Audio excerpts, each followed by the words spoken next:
Estamos estudiando las iglesias. Estamos ahora viendo, ¿verdad?, a la iglesia de Esmirna, y ya hemos hablado, ¿verdad?, de este periodo de las grandes persecuciones que hubieron, donde desde Nerón hasta Diocleciano hubo una persecución terrible para la iglesia. Tenían momentos de descanso, momentos de bonanza, pero no todos los emperadores fueron malos en sí. Lo tremendo del caso es que aquellos emperadores que se tenían como malos, que no estaban llevando a cabo las cosas como quizá se meritaban, ellos no persiguieron a los cristianos. Pero aquellos emperadores que eran inteligentes, que se creían que eran los más sabios y que hasta les dedicaron templos, le levantaron estatuas, le rendían cultos, estos sí persiguieron a los cristianos. Recordemos que ya se llamaban cristianos. La palabra cristiano fue tomada para los cristianos o para los del camino, los creyentes en la iglesia de Antioquía de Siria, cuando por primera vez se le llamó a los del camino, a los creyentes cristianos. ¿Por qué se le llamó cristianos? Porque ellos seguían a Cristo Jesús. Los judíos hoy en día reconocen a los católicos como cristianos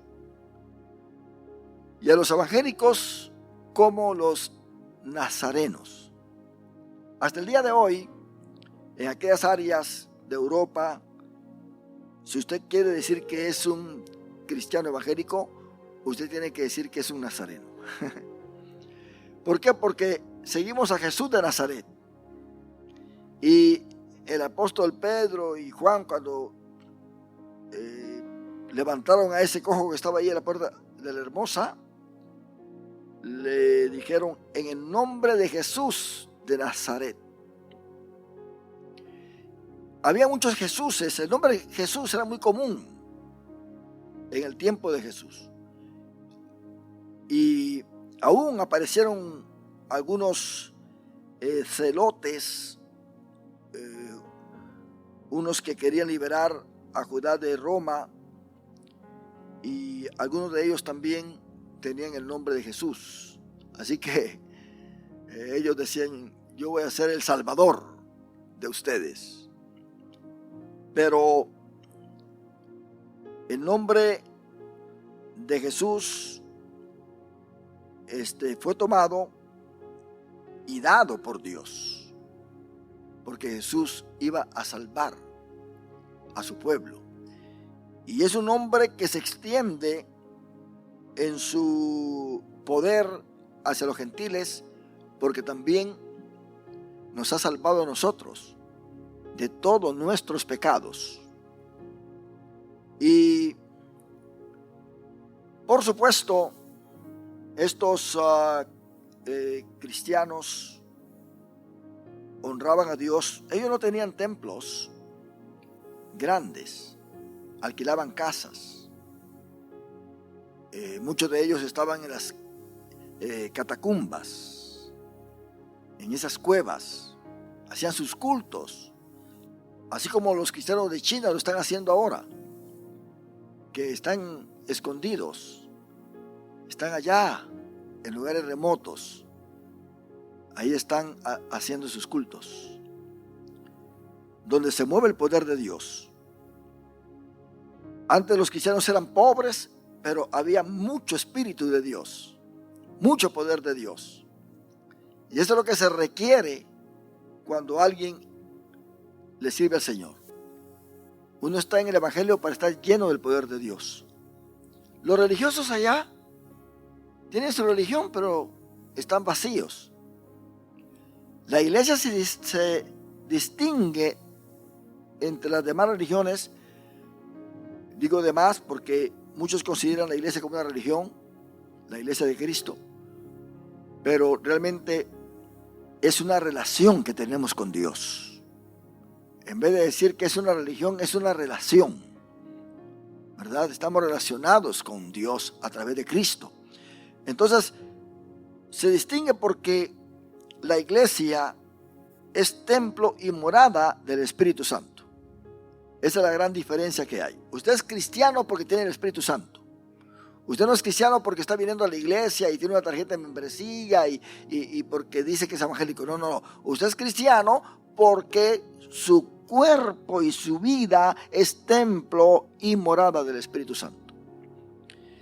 Todo aquel que no tenga el Espíritu Santo, en verdad no es cristiano. Ahora, la Iglesia Católica adoptó este nombre también de cristianos porque ya existía. Entonces, vamos a ver cuando entremos a Pérgamo cómo Constantino trajo la iglesia de las catacumbas al trono. Entonces la iglesia cambió de posición. Siendo una iglesia perseguida, viene a ser entonces una iglesia imperial. Y cesaron las persecuciones, pero la iglesia se enfrió. Como ya no habían persecuciones, pues se volvió hasta política. Ahora quería controlar y dominar a las demás naciones y lo logró. Lo logró. Pero esto no le trajo ningún beneficio espiritual a la iglesia, porque más adelante pues involucraron y agregaron la adoración a los ídolos. Hubieron papas que empezaron a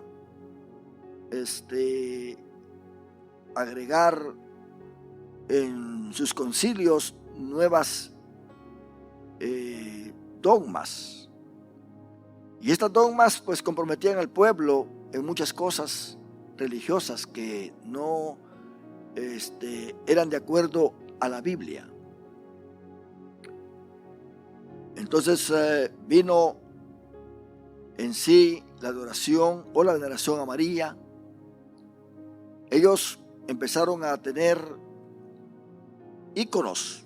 Más adelante vinieron con las estatuas, las imágenes. Principiaron así, solamente como un recuerdo espiritual de los santos.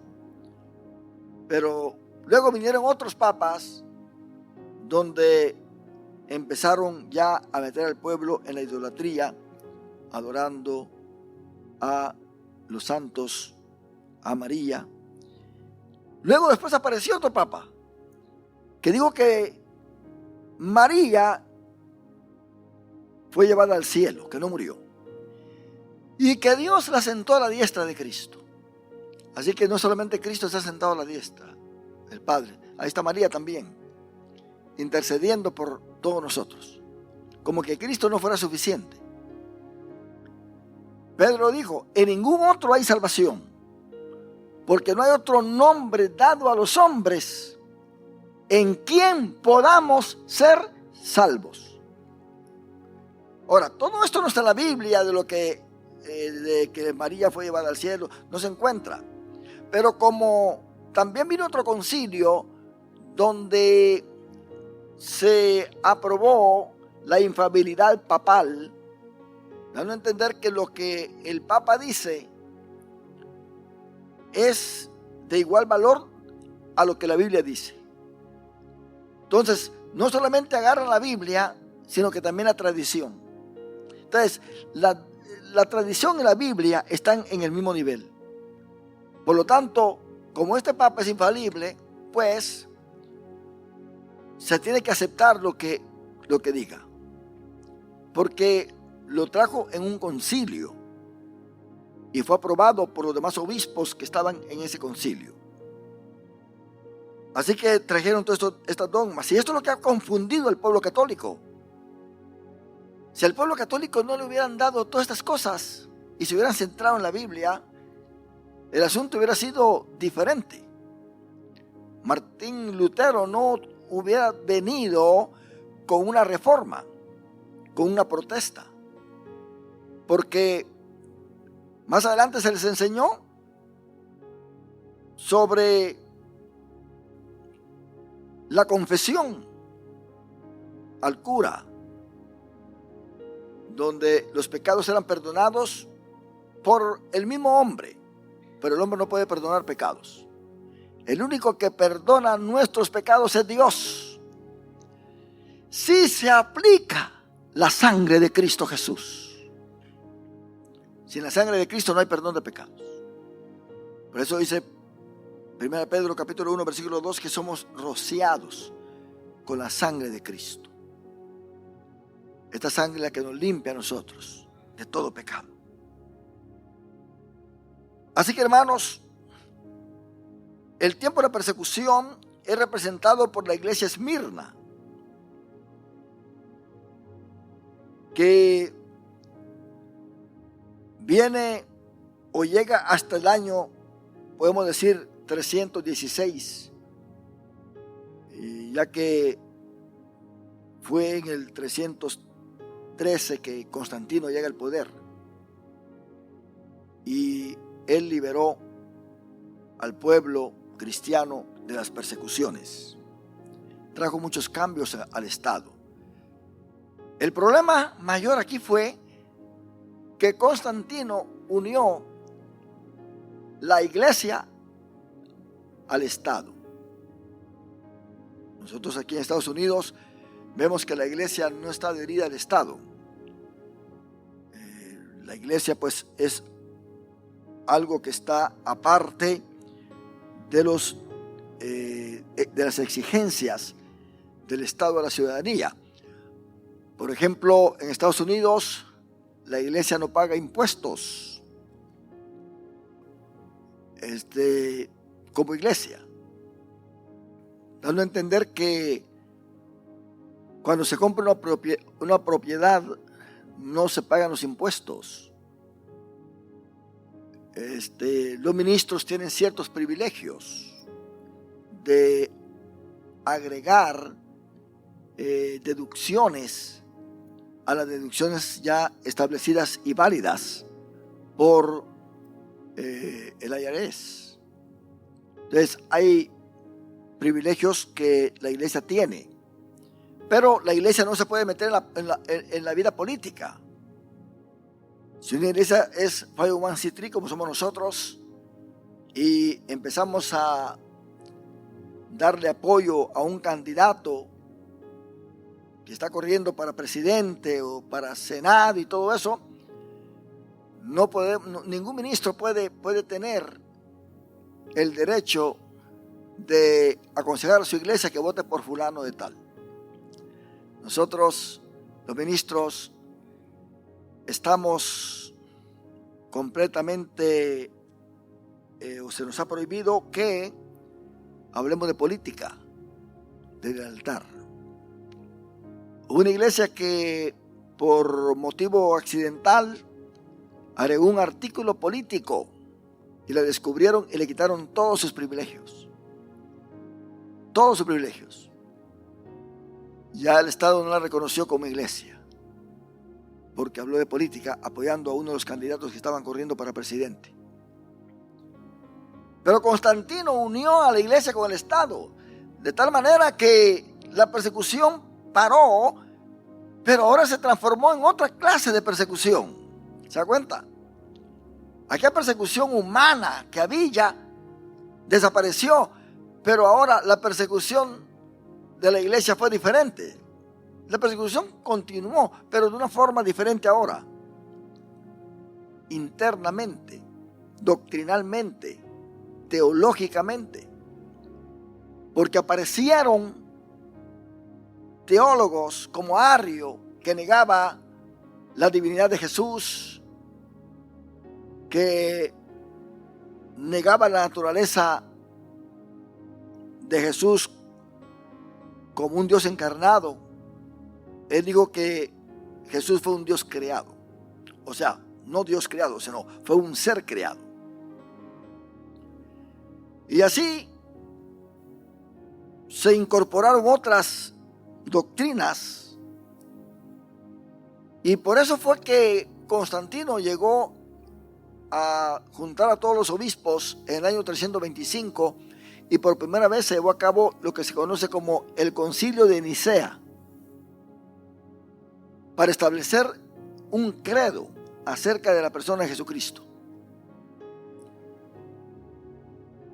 No se tenían las Biblias todavía como la tenemos ahora. Se tuvo que hacer un concilio, pero quiero aclarar algo. Algunos dicen que la Iglesia Católica fue la que organizó los libros de la Biblia. Lo que sucede acá es que la Iglesia Católica en los primeros 400 años no existía. No existía. Ni el nombre existía. Es cierto, los católicos cuando dan una historia y abarcan los nombres que están en los primeros 400 años, pues los reconocen a ellos como católicos. Pero Agustín de Hipona, Ireneo, San Jerónimo, como ellos lo llaman, ellos no eran católicos, ellos eran cristianos. Y ellos fueron los que defendieron estas doctrinas, o sea, esta doctrina verdadera en contra de las doctrinas que venían de personas herejes, trastornando completamente el significado de las cosas. De tal manera que se tuvo que hacer estos concilios para hablar de que Cristo como humano y como Dios es una misma cosa. Y se estableció lo que se conoce como la unión hipostática. La unión hipostática quiere decir que Cristo es Dios y hombre. No tiene dos naturalezas separadas. Él homogeneizó, en otras palabras, su divinidad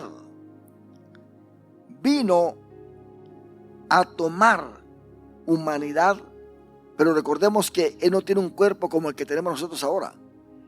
Él tiene un cuerpo glorificado, un cuerpo que traspasa paredes, que se aparece y desaparece, no conoce distancia. Así que ese es el cuerpo de Cristo ahora. Por eso todo ojo lo verá cuando Él venga. Él se sentará visiblemente allá en Jerusalén a reinar sobre todas las naciones por 1000 años en esta tierra. Y cada quien va a llegar a adorarlo y lo van a ver con sus propios ojos. Y ahí va a estar el Rey de Reyes y Señor de Señores. ¿Por qué? Porque Él tiene un cuerpo glorificado.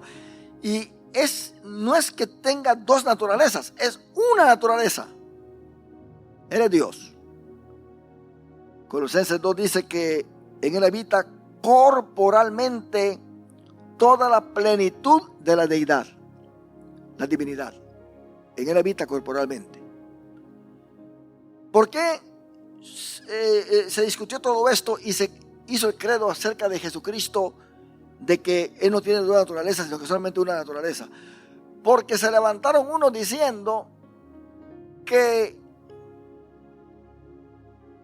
Cristo en su naturaleza no es Dios.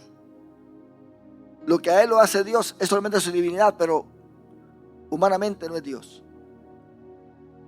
Entonces, al ver la Biblia, cómo la Biblia lo presenta, se dieron cuenta que Cristo es Dios, tanto en su naturaleza humana como en su esencia.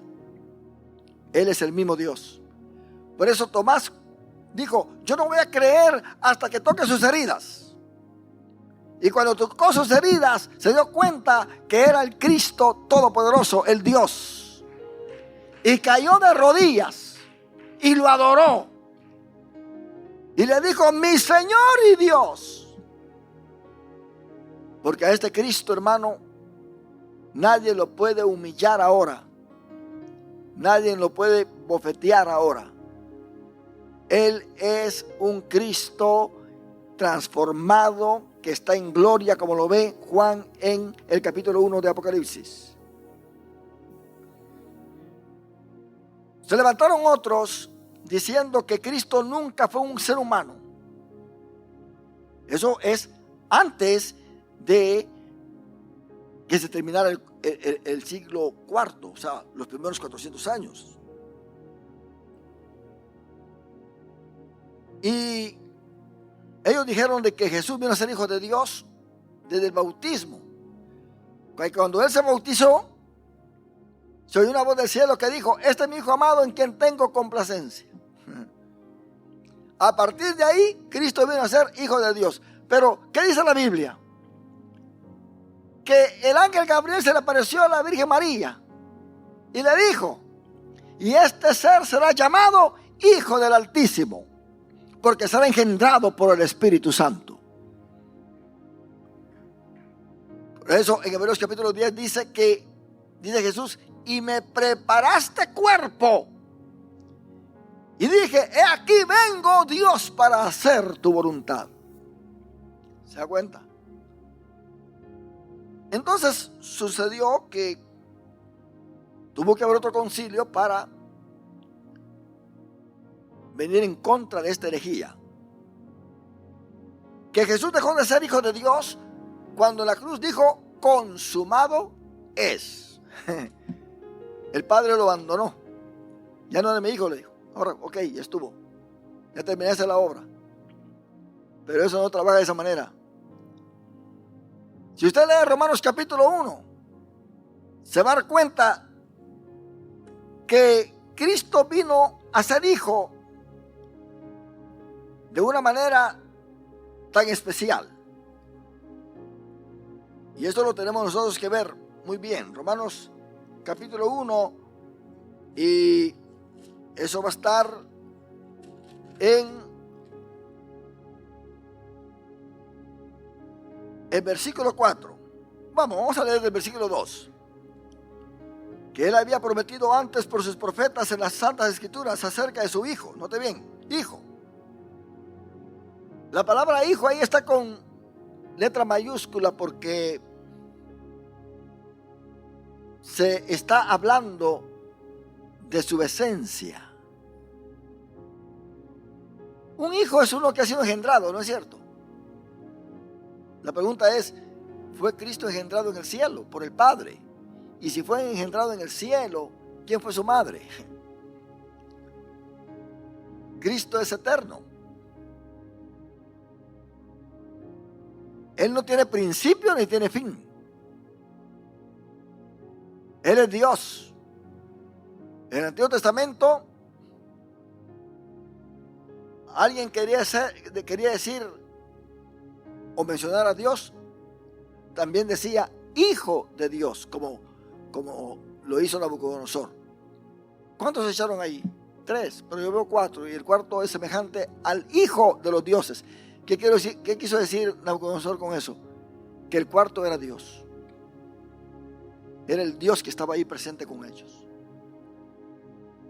Pero note bien que aquí dice acerca de su Hijo, nuestro Señor Jesucristo, que era. Hay que entender bien esas palabritas que están ahí metidas. Porque podríamos decir que es del linaje de David. ¿Verdad que sí? Pero hay un verbo existencial y dice que era. ¿Verdad que sí? Ya no es pasado. Que era del linaje de David según la carne. Era. ¿Por qué era del linaje de David? Porque el Espíritu Santo lo engendró en el vientre de María. María cumplió con ese trabajo de proveer el cuerpo. Pero María no podía producir el cuerpo que ahora tiene Jesús. Jesús murió. Ese cuerpo se terminó. Ese cuerpo que proveyó María se terminó. Pero cuando Jesús resucitó, de una nueva matriz, de la tumba. Ese cuerpo fue muy diferente al cuerpo que proveyó María, y ese cuerpo vino a ser un cuerpo divino. Divino. Hay que entender esto muy bien. A esto se refiere el apóstol Pablo acá en lo que vamos a leer ahora. Dice el versículo 4, que fue declarado, oiga bien, Hijo de Dios con poder, según el Espíritu de Santidad, por la resurrección de entre los muertos. En otras palabras, si los judíos no creían que Jesús era hijo de Dios porque lo tildaban de que María salió embarazada porque un soldado romano la embarazó, así se regó toda esa noticia, y le decían los judíos: nosotros no somos hijos de fornicación. Le estaban diciendo a Jesús que él era hijo de fornicación. Nosotros somos hijos de Abraham. Y les dice Jesús, para darles un hachazo bien bueno: si vosotros fueseis hijos de Abraham, las obras que Abraham hizo, vosotros también hicieras. Pero vosotros sois hijos de vuestro padre, el diablo. Porque el diablo vino para matar, y ustedes me quieren matar a mí. Entonces, hay una gran diferencia. Así que Jesús fue declarado Hijo de Dios por su resurrección. Fue declarado Dios por su resurrección. Porque si Él no hubiera resucitado, aunque hubiera sido engendrado por el Espíritu Santo del vientre de María, si Él no hubiera resucitado, Él no hubiera sido Dios con ese cuerpo glorificado, porque su esencia se hubiera regresado. Él era espíritu y bajó en espíritu, pero si no hubiera llevado su cuerpo, se hubiera regresado en espíritu. Dice Filipenses capítulo 2 que Él estaba en la condición de Dios, siendo forma de Dios, estando en esa forma de Dios. No estimó el ser igual a Dios. Oiga bien lo que dice: no estimó el ser igual a Dios, sino que se despojó a sí mismo.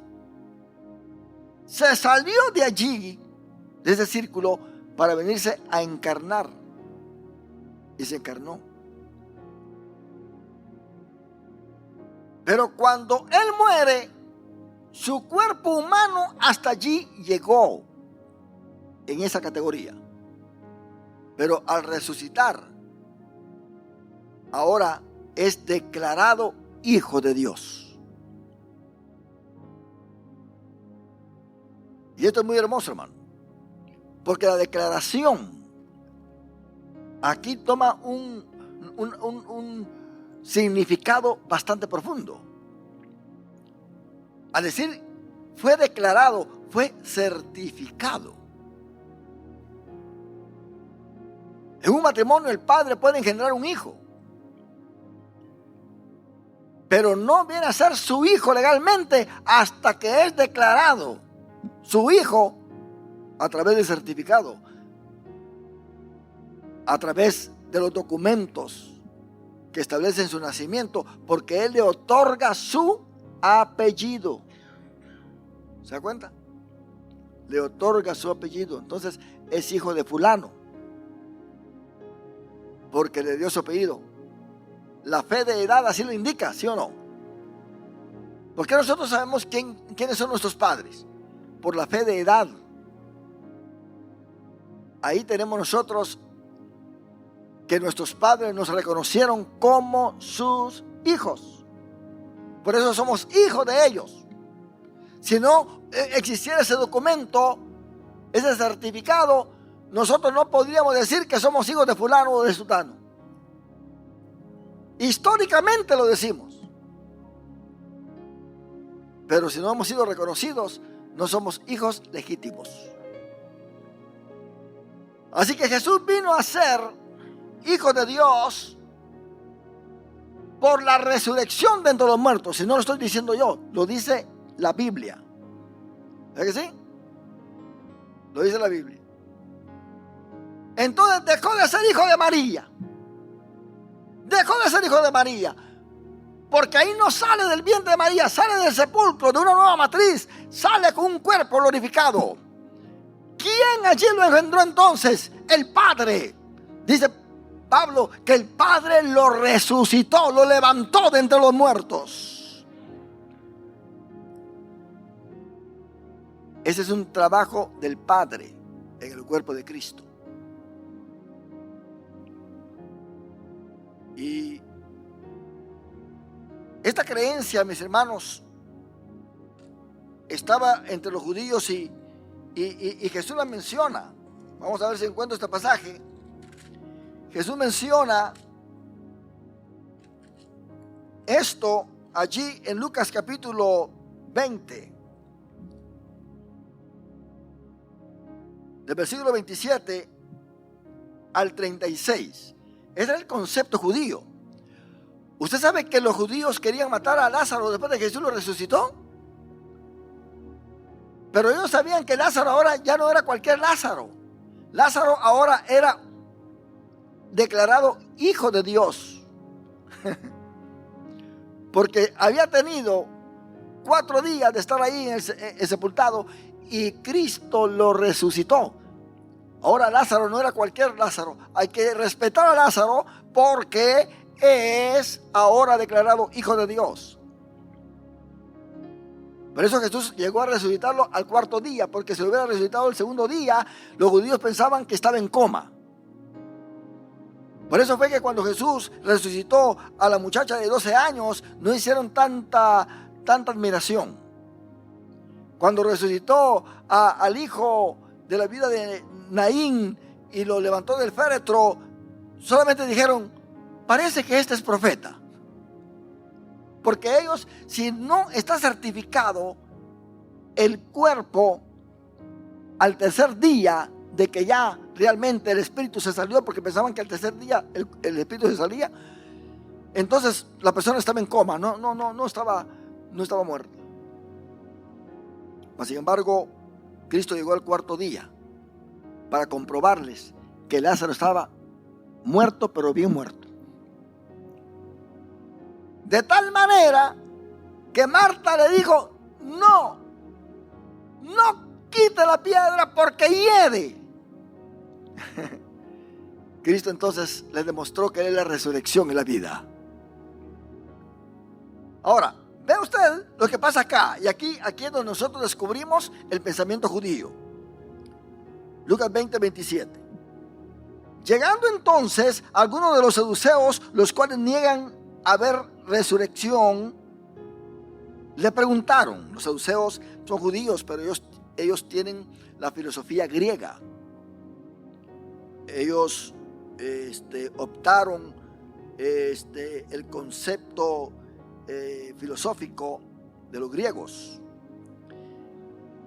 diciendo: Maestro, Moisés nos escribió: si el hermano de alguno muriere teniendo mujer y no dejare hijos, que su hermano se case con ella y levante descendencia a su hermano. Hubo pues 7 hermanos, y el primero tomó esposa y murió sin hijos, y la tomó el segundo, el cual también murió sin hijos. La tomó el tercero, y así todos los 7, y murieron sin dejar descendencia. Finalmente murió también la mujer. En la resurrección, pues, ¿de cuál de ellos será mujer, ya que los 7 la tuvieron por mujer? Es un problema grande, ¿verdad? Yo creo que allá, si se tenía que casar con uno, la mujer tenía que escoger. Entonces respondió Jesús, les dijo, miren lo que le responde Jesús: los hijos de este siglo se casan y se dan en casamiento. No entender la humanidad aquí en la tierra, el hombre, la mujer, se casan y se dan en casamiento. Mas los que fueren tenidos por dignos No todos van al cielo, hermano. Los que fueren tenidos por dignos de alcanzar aquel siglo. Pablo habla del siglo venidero, hablando del reino milenial. Entonces dice, mas los que fueren tenidos por dignos de alcanzar aquel siglo y la resurrección de entre los muertos. Los judíos van a resucitar antes de que entre el milenio. La iglesia, pues, antes de la tribulación. Ni se casan, ni se dan en casamiento. ¿Quiénes son estos? Los que resuciten, porque van a resucitar con un cuerpo glorificado. Ya no se puede procrear, ya no se puede engendrar. Esos cuerpos no van a tener apetitos sensuales, porque va a ser un cuerpo glorificado. El cuerpo que podría gozar, aunque sea en esta condición, un cristiano que esté realmente lleno del poder del Espíritu Santo. Por eso Pablo dice, el que esté soltero, pues si no se puede casar, que no se case, para que le sirva mejor a Dios. En Mateo 19 dice Jesús que hay unos que se hacen eunucos por servir al Señor. ¿Te cuentas? No se casan por dedicarse al Señor, porque son cuerpos llenos del Espíritu Santo que no necesitan casarse, porque no sienten ese apetito sexual que el resto siente. Esto es lo que va a pasar con los 144,000, que dice que todos ellos eran vírgenes porque no se contaminaron con mujer. Qué tremendo, ¿verdad? Pero estos acá no se tienen que casar porque no hay necesidad de que se casen. Ya no pueden procrear. Son cuerpos glorificados. Dice que ni se casan ni se dan en casamiento. Ahora, póngale atención al versículo 36, a donde yo quería llegar. Mira el versículo 36. Y subrayenlo. Y pónganlo en paralelo con Romanos capítulo 1. Porque usted, para comprobar una doctrina o algo teológico fundamental en la Biblia, tiene que por lo menos dar 2 versículos. Si da solamente uno, pues está ambiguo eso. Tiene que dar 2 versículos. Porque no pueden ya más morir. El que resucita ya no puede morir, pues son iguales a los ángeles. No quiere decir que van a ser ángeles. Son iguales en la condición de que los ángeles no mueren, porque no tienen cuerpo humano. ¿Deben entender?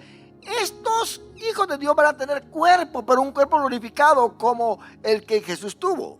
Pero en la condición eterna van a ser como los ángeles. Los ángeles no se casan, ni se dan en casamiento. Dice, porque no pueden ya más morir, pues son iguales a los ángeles y son hijos de Dios, al ser hijos de la resurrección. ¿Se da cuenta? ¿Cuándo vienen a ser hijos de Dios? Cuando son hijos de la resurrección. Entonces, hermano, el apóstol Pablo tiene mucha razón de decir que Jesús es el Hijo de Dios. Por lo tanto, Él es Dios. Entonces, en uno de esos concilios, uno de los papas dijo, bueno, porque al principio, ya cuando la Iglesia Católica ya estaba en su función, vino entonces la veneración a María, la María Inmaculada, y agregaron de que María es la Madre de Dios. Lo pusieron en sus credos, que María es la Madre de Dios. Hasta cierto punto tienen razón.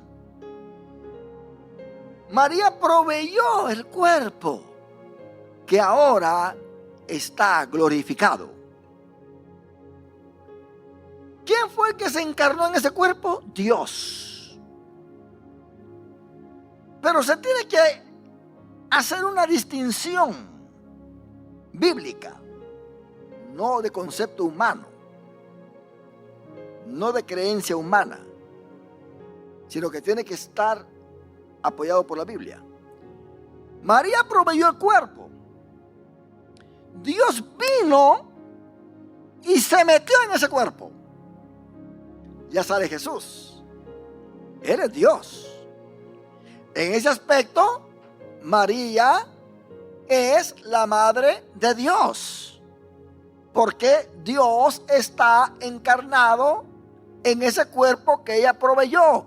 Y tanto el cuerpo como el Dios que está metido allí vienen a ser uno, ¿sí o no? Vienen a ser uno. Pero no es madre de Dios en esencia. Hay que entender esto. En otras palabras, mi madre es mi madre porque proveyó este cuerpo. Pero ella no proveyó mi espíritu. Mi espíritu lo creó Dios. Mi alma los creó Dios. Mi madre proveyó el cuerpo. Por lo tanto, ella es mi madre en el aspecto de que ella me tuvo en su vientre. Pero si Dios no hubiera metido ese espíritu en mí, entonces yo no hubiera nacido. ¿Se da cuenta? Quiere decir, ella es mi madre, pero no es madre de mi espíritu. Ella no es madre de mi espíritu. ¿Quién es el padre de mi espíritu? No es de mi propio padre que me engendró. El padre de mi espíritu es Dios, porque mi espíritu es su soplo. Y dice la Biblia que cuando Dios sopló en Adán, en la genealogía que da Lucas, Adán vino a ser hijo de Dios. ¿Se da cuenta? En otras palabras, sin espíritu humano no hay existencia. Y esto es algo que tenemos nosotros que entenderlo. Vamos a ver si encuentro ahí Zacarías capítulo 12, versículo 1. Mire exactamente lo que dice. En otras palabras, María proveyó el cuerpo, pero no proveyó a Dios en esencia, en ese, ¿cómo podría decir? Sin ese cuerpo. Quiere decir que si el cuerpo no hubiera surgido, entonces, ¿cómo María vino a ser el medio para que Dios viniese a la tierra? Ella proveyó el vehículo de la encarnación. ¿Están entendiendo? Pero Dios bajó y se metió en ese cuerpo. Entonces, por eso Cristo, cuando le hablaba a su madre, ¿sabe cómo le decía? Los católicos lo saben, todos lo sabemos, los cristianos, los nazarenos, lo sabemos. Ahí en la primera señal que hizo en la boda de Caná, cuando María le fue a hablar, María lo reconoció y le dijo, hijo, ¿verdad? Pero ¿qué le dijo él? Mujer, todavía no se ha llegado mi hora. Cuando estaba en grupo, llegaron unas señoras y le dijeron, Señor, bienaventurados los pechos que mamaste. Y él le dijo, no, más bienaventurados son aquellos que hacen la voluntad de mi Padre. Luego llegó su madre y sus hermanos a buscarlo. Y le dijeron, tu madre y tus hermanos te buscan. Y él dijo, ¿quién es mi madre? ¿Quiénes son mis hermanos? He aquí, y señaló a todos los que estaban siguiéndolo. He aquí, ellos son mi madre y mis hermanos. Jesús no quería que se estableciera una doctrina errónea. Él cuidaba muy bien, porque él sabe el futuro de lo que el hombre va a pensar. Por eso la cruz, cuando estaba ya para morir, le dice a Juan: Juan, y ahí tu madre. Y fue la única ocasión en que Jesús le llamó a María madre, que está ahí registrado. Pero, ¿por qué le llamó madre? Porque él la reconoció como la proveedora de este cuerpo que estaba crucificado. Y le dice: madre, he ahí tu hijo, porque a partir de hoy ya no seré tu hijo. Las cosas van a cambiar. Gracias por este cuerpo que tú diste. Este cuerpo va a morir, pero mi Padre va a generar un cuerpo que no se puede generar en ti, sino que tiene que ser el cuerpo de la resurrección.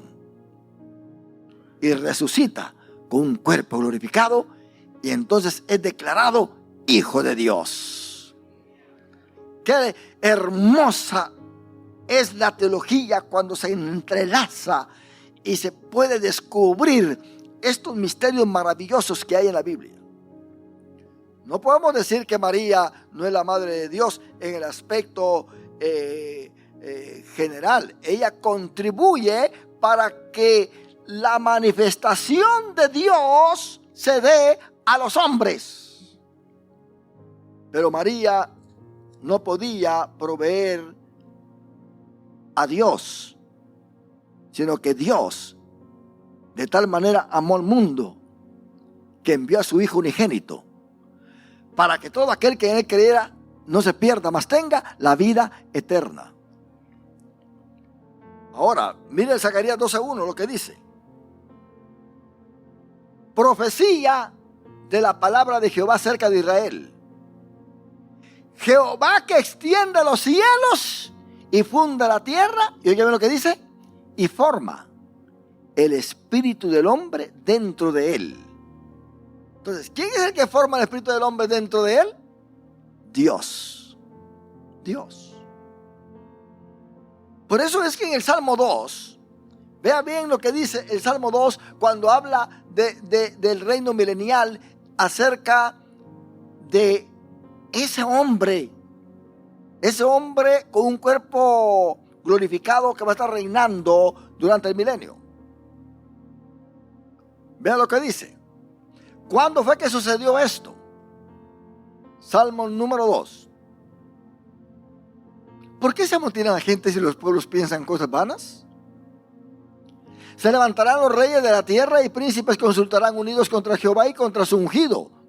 ¿Quién es el ungido? Su hijo, el Mesías, diciendo: rompamos sus ligaduras y echemos de nosotros sus cuerdas.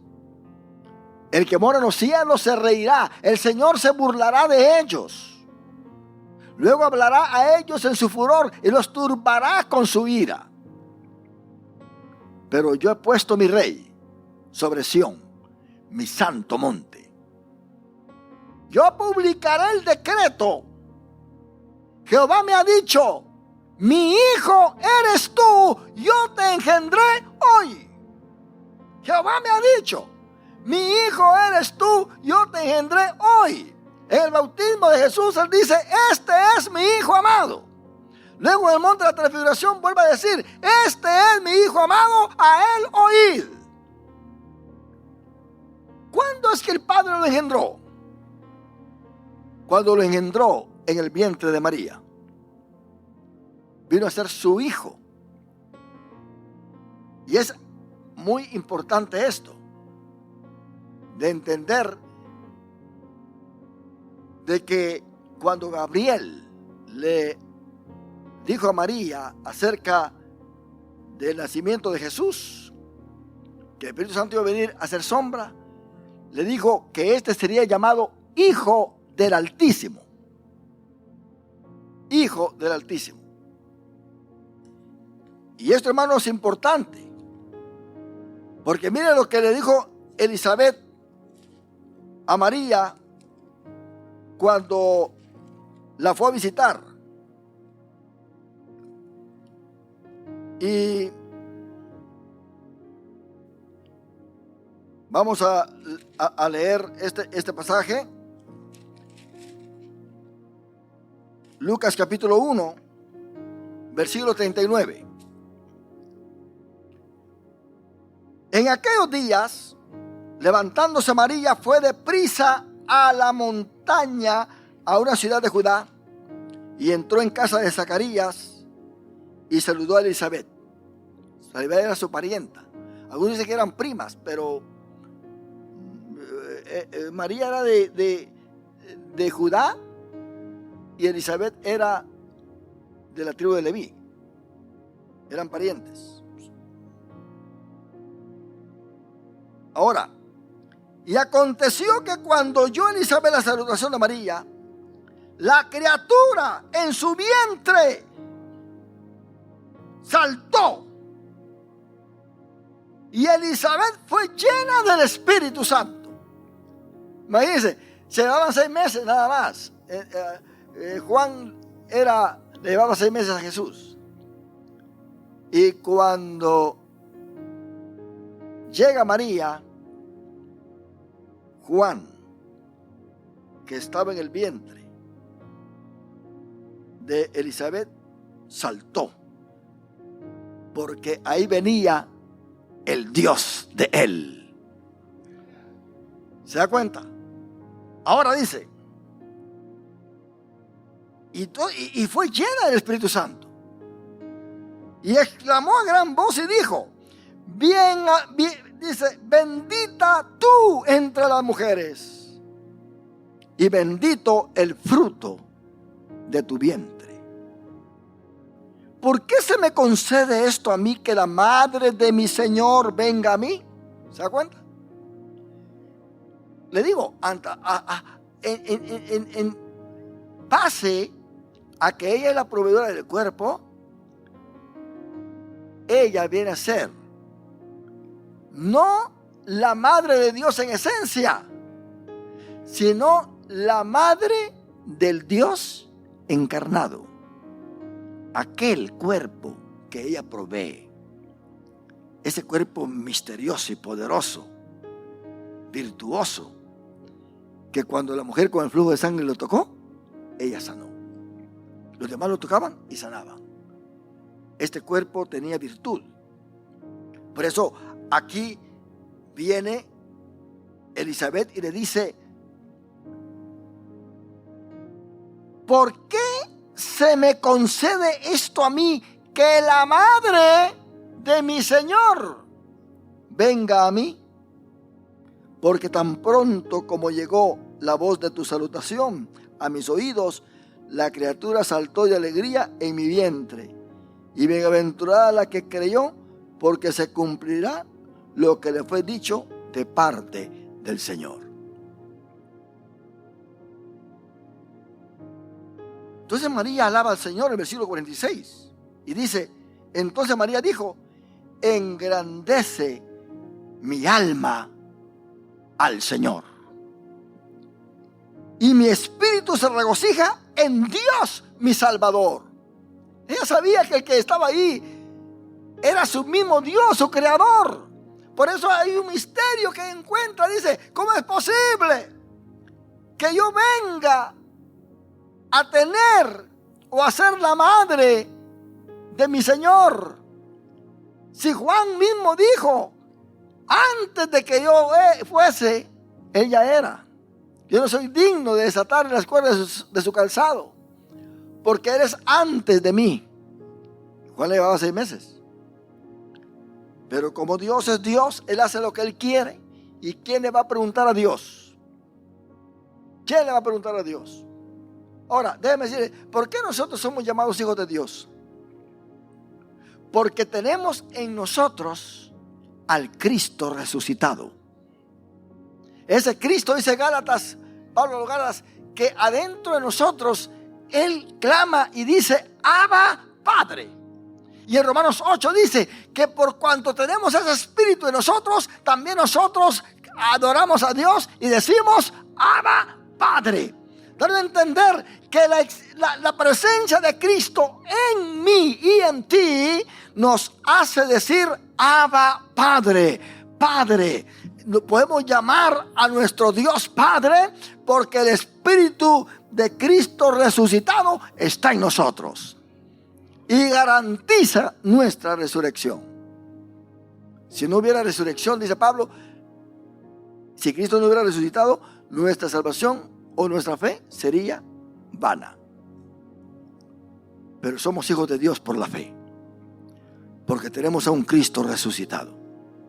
Entonces, todo esto, hermano, se quiso remediar con concilios. Pero ahora la Iglesia Católica está hasta cierto punto enseñando, y los feligreses no entienden muy bien, cuando dicen que María es la madre de Dios, están haciendo como que María realmente es la madre de Dios. No, María cumplió su función y María no está sentada a la diestra de Cristo por ser la madre de Dios. María, ella tuvo que estar en el aposento alto para recibir el mismo Espíritu Santo que los demás recibieron, que los apóstoles y las otras mujeres. Ahí estaba María en medio de ella también, de ellas, porque María tenía que ser bautizada con el Espíritu Santo. En la Biblia no hay ninguna veneración a María. Hay honra a María en los evangelios. Pero Pablo, cuando menciona a Jesús como hijo, no menciona a María. Menciona la resurrección de Jesús y menciona al Padre, que es el Padre de Jesucristo. Dios y Padre de nuestro Señor Jesucristo. Hablando de una misma esencia. Y yo termino con esto y vamos a Hebreos capítulo 1. Hebreos capítulo 1, para que usted vea muy bien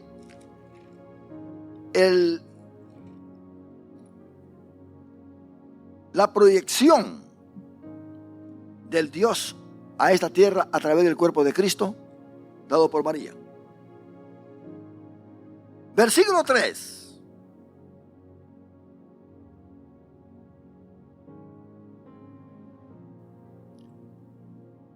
Leamos el versículo 1 porque ahí menciona que es hijo de Dios. Dios, Pablo le llama al Padre Dios. Habiendo hablado muchas veces y de muchas maneras en otro tiempo a los padres por los profetas, en estos postreros días nos ha hablado por el Hijo, a quien constituyó heredero de todo y por quien asimismo hizo el universo. Quiere decir que si hizo el universo, hizo a María también. Nos hizo a nosotros, hizo toda la creación, hizo a Júpiter, hizo el sol, la luna, todo el universo. Así que María no puede ser la madre de Dios en aspecto de esencia, como lo vamos a leer ahora. Versículo 3. Mire lo que es Jesús, el cual, siendo el resplandor de su gloria y la imagen misma de su sustancia, quiere decir que ahí está hablando de su esencia divina, cosa que María no podía proveer. Y la imagen misma de su sustancia, y quien sustenta todas las cosas con la palabra de su poder, habiendo efectuado la purificación de nuestros pecados por medio de sí mismo, se sentó a la diestra de la majestad en las alturas. Y no dice, y su madre lo acompañó. Y se llevó a su madre para estar allí. No. Él entregó todos sus derechos de hijo en su forma humana. Madre, he ahí tu hijo. Hijo, he ahí tu madre. Y esto hay que entenderlo, porque Juan no era hijo de Jesús, pero él quiso entrelazar la responsabilidad de madre e hijo. Dalo a entender. Madre, tú vas a ser ahora la madre de Juan. Hijo, tú vas a ser ahora el hijo de tu madre. Y señala a María. la responsabilidad de ese rol de padre y de hijo, Cristo la declara entre ellos dos. Ya Juan se hizo cargo de María.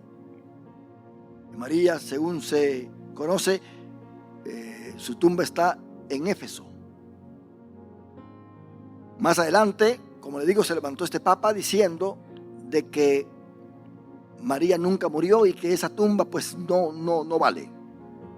Pero ya todos sabían que la tumba de María estaba allí. Pero ahora van para allá, solamente van a ver y dicen, no, ahí no está María, está sentada a la diestra del Padre juntamente con Jesús. Eso pues cambió la mentalidad de los feligreses. Los católicos no pensaban así antes. Los católicos sabían que María pues fue un vaso de Dios para traer el cuerpo de Jesús, pero que después de que ese papa vino, y más adelante vamos a mencionar su nombre, después de que ese papa vino y mencionó de que María fue llevada al cielo, a partir de ese momento la mentalidad de los católicos cambió. Por eso, hermano, estos concilios se llevaron a cabo para remediar todo esto. Y eso lo tenemos nosotros en la historia. Por lo tanto, hermanos, la iglesia de Esmirna sufrió persecución, pero fue una iglesia que resistió al mal, guardando la sana doctrina. Así estamos nosotros, guardemos la sana doctrina en todo tiempo. Que dicen por ahí, hermanos, todo lo nuevo es falso. Todo lo nuevo es falso. Cuando usted escucha algo nuevo por el doctor fulano, por el teólogo fulano, por aquel predicador y esto, olvídese. Nosotros tenemos que andar en el camino antiguo, el camino de Dios, lo que se nos ha enseñado, dice Juan, desde el principio. ¿Cuánto decimos aleluya, mis hermanos? Póngase de pie y damos gracias a Dios.